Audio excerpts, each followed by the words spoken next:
Hey guys, welcome back to my mini vlog.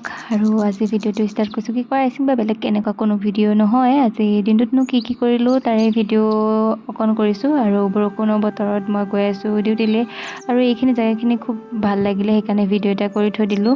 সেউজীয়া হৈ আছিলে চাৰিওফালে আৰু ডিউটিৰ পৰা আহিলোঁ। আহি পেলাই মই যাব লৈছোঁ এটা অন্নপ্ৰশনে আহি আছে প্ৰতিবাৰে বাৰ্থডেলৈ, আৰু বাৰ্থডেটো হ'ল মোৰ জেঠাই ছোৱালী পিতেকৰ। আৰু তালৈ গ'লোঁ। গৈ থাকোঁতে ৰাস্তাতে আৰু এইখিনি মানে বৰষুণ পৰিলে এটা বস্তু বহুত বেছি মোৰ ভাল লাগে, সেইটো হ'ল গছ-গছনিবোৰ পূৰা সেউজীয়া হৈ যায় আৰু দেখিবলৈ মানে বহুত ধুনীয়া লাগি যায়।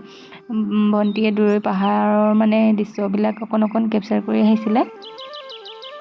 আৰু এইটো হ'ল আজি আমাৰ বাৰ্থডে বয় দৃশ্যটো। আৰু কি এনেই গাড়ী এখনত বহি পেলাই দুয়োটাই খেলি আছিলোঁ অকণমান, সেইকণ সময় তাক ভিডিঅ' কৰি ৰাখিলোঁ। সৰু ল'ৰা ছোৱালীবোৰলৈ কিন্তু মোৰ বহুত মৰম লাগে দেই, কিয় নাজানো, একদম মানে ল'ৰা ছোৱালী দেখিলে মই একদম পূৰা বলিয়া হৈ যাওঁ। বহুত ভাল লাগে সৰু পোৱালীবিলাক, আৰু সিও তাতে হাঁহি কৰি আছে আৰু ভাল লাগিছে। তো আজি ভিডিঅ'টো ইমানতে আছিলে। যদি ভাল পালে লাইক, শ্বেয়াৰ আৰু কমেণ্ট ছাবস্ক্ৰাইব কৰি দিব। তেন্তে আজিলৈ বাই। হাঁহি দিয়া।